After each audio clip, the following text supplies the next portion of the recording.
బాధ్యతలు స్వీకరించారు పొంగూరు నారాయణ. రాజధాని అమరావతి అభివృద్ధి బాధ్యత చంద్రబాబుపై ఉంచారని అన్నారు. చంద్రబాబు తనపై ఉంచిన నమ్మకాన్ని నిలబెట్టుకునేందుకు అహర్నిశలు శ్రమిస్తానని తెలిపారు. అత్యుత్తమ రాజధానిగా అమరావతిని నిర్మిస్తామని చెప్పారు. అమరావతిలో అనేక భవనాల నిర్మాణం వివిధ దశల్లో నిలిచిపోయిందని నారాయణ తెలిపారు. పక్కా ప్రణాళికలతో 2.5 సంవత్సరాల్లోనే ఏపీ రాజధాని నిర్మాణం పూర్తి చేస్తామని ధీమా వ్యక్తం చేశారు. రాష్ట్రంలోని అన్ని మున్సిపాలిటీల అభివృద్ధికి ప్రత్యేక చర్యలు తీసుకుంటామని మంత్రి నారాయణ స్పష్టం చేశారు. టిట్కో ఇళ్ల నిర్మాణం పూర్తి చేయడంపై ప్రత్యేకంగా దృష్టి సారిస్తామని నారాయణ పేర్కొన్నారు.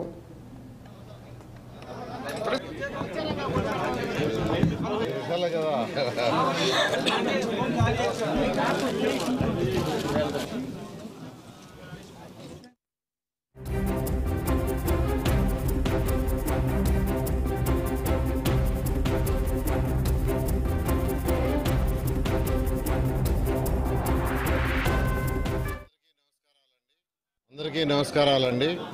ఈరోజు నేను మున్సిపల్ శాఖ మంత్రిగా పదవి బాధ్యతలు తీసుకుని సీట్లో కూర్చోవడం జరిగింది. అయితే ఈ యొక్క మున్సిపల్ శాఖలో అతి ముఖ్యమైనది అమరావతి రాజధాని డెవలప్మెంటు, క్యాపిటల్ సిటీ. 217 చదరపు కిలోమీటర్లతో ఆ రోజు ఇక్కడ క్యాపిటల్ సిటీని డిజైన్ చేయడం జరిగింది. దానికి సంబంధించి 48,000 కోట్ల రూపాయలతో టెండర్లు పిలవటం, వర్క్ స్టార్ట్ చేయడం జరిగింది. దాదాపు 9,000 కోట్ల రూపాయలు పేమెంట్స్ కూడా అప్పుడు పే చేశాం.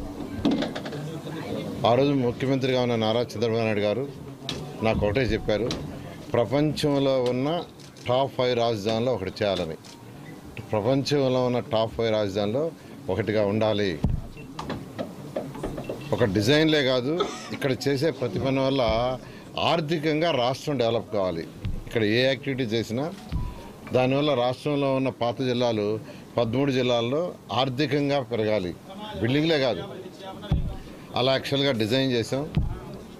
దానికి సింగపూర్ గవర్నమెంట్ వాళ్ళ సపోర్ట్ తీసుకున్నాం. నార్మన్ ఫాస్టర్ అండ్ పార్ట్నర్స్ వాళ్ళకి డిజైన్ ఇచ్చి ఫైనల్గా వాళ్ళ దగ్గర డిజైన్ చేయించాం. తర్వాత రోడ్లు, డ్రైన్స్, డ్రింకింగ్ వాటరు, ఈ ప్రాజెక్టులన్నీ టెండర్లు ఇచ్చాం. అన్నీ ఆల్మోస్ట్